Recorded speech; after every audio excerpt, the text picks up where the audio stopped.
What did you learn from your first relationship? Story number 1. I had no idea. It turns out that girls in our high school were mad at me for choosing her to be the one I wanted to be with and would talk shit on how. I don't even want to say it. It feels nasty.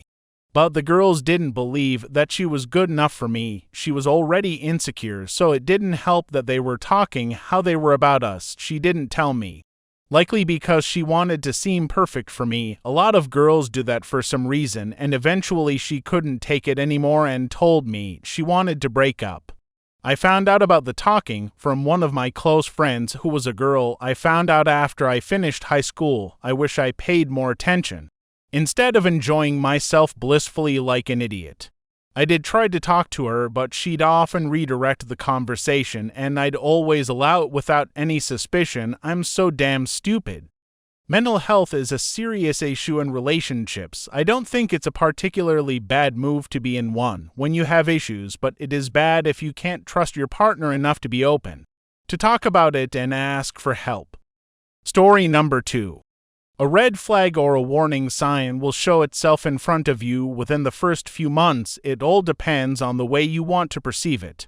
It doesn't take long for a person to show you their true colors. If you're smart enough, you will leave immediately, but if you were insecure, scared, and naive like I was, you won't.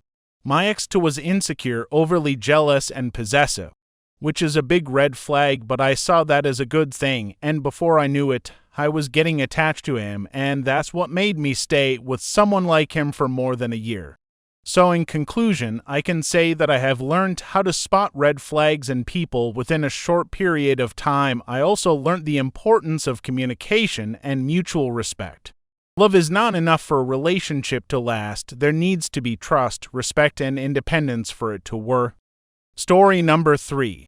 I learned what it felt like to be protected, loved, and cherished. I also learned that jealousy is toxic and healthy and kinda contagious. It's been a quarter century, and when times are tough, I still take comfort in that pure and intense love we shared. I was devastated when I learned of his passing 5 years ago. We dated during our formative years, and it shaped our future relationships. We spoke briefly before his death. Upon his mother's passing, he was a great man. We didn't work because we were too immature to handle such intense feelings. I learned valuable lessons from that relationship.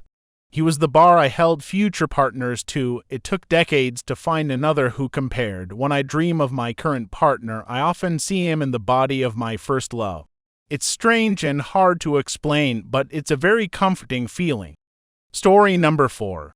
That you can be more easily manipulated the more in love you are. Put it simply, I was in a relationship that was mainly one-sided because she would be the one to take advances of me, and granted this was my first relationship and she had been in many others. I was her personal Barbie doll, and I finally snapped out of it a while into the relationship when I realized how bitchy she was. So a lesson to remember in a relationship is to sense your surroundings. You can still love your partner, but you should always be aware if they actually do love you or they are just using you. Story number 5. That my best boyfriend was gay. He didn't mind dating a girl because it got him more attention and respect from other guys. I was willing to end the relationship and friendship over his willingness to use me like that. From my second relationship, I learned that I apparently don't tolerate being cheated on. I dumped him on the spot and never reconsidered despite all the whining, begging, and attempts to gain pity. From my third relationship, I learned that friends and teachers would pressure me to stay in a toxic or abusive relationship. Of the outside optics were pretty enough. I also learned how to leave anyways. From my fourth relationship, I learned that a good man wouldn't push or demand more than I could give. He wouldn't betray or hurt me when other people weren't around. Also, us both being kind to each other and caring about each other wasn't enough to make a good relationship, but he also set the standard for how I expected to be treated going forward. Story number 6. Going on a break actually means I want to try someone new with zero guilt and have you wait for me on the sidelines in case things don't work out. That and growing apart happens. It's not a bad thing, it just is. So no matter how good a relationship is, it's always important to focus on you as an individual. What do you want in life? And if your partner left, cheated, died, would you still want those things? As I've gotten older and so far removed from my first real relationship, I've come to appreciate how good it was and the good relationship habits we gained from it.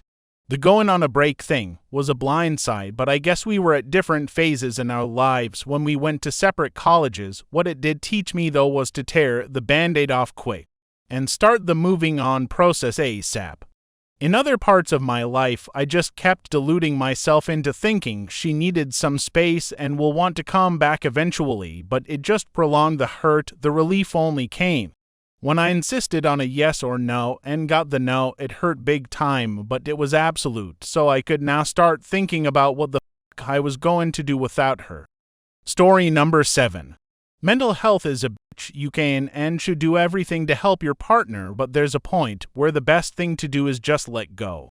You shouldn't have to constantly walk on eggshells talking to them. They shouldn't make you feel guilty for not wanting to cuddle anymore after cuddling a few hours, even though that's what makes them happy. Do you not like cuddling, though? I suppose that's technically gaslighting, maybe? Point is, you should absolutely do what you can to help them get better. Don't just ditch them, but unfortunately sometimes it's just not worth staying and you need to do what's best for you. Story number 8.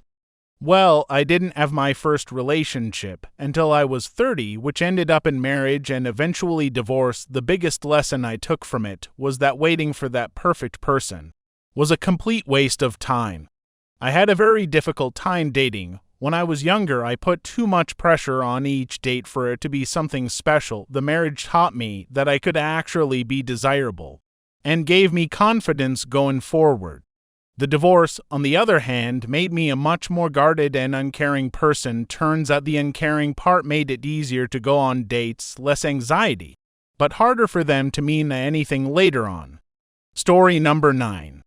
You're allowed to say no, negative things. I always tried being positive, which lead me to be a doormat and become frightened at any negative thought directed towards my partner. What gaslighting feels like. I remember being scared to end the relationship because I feared he would off himself and I would be the cause.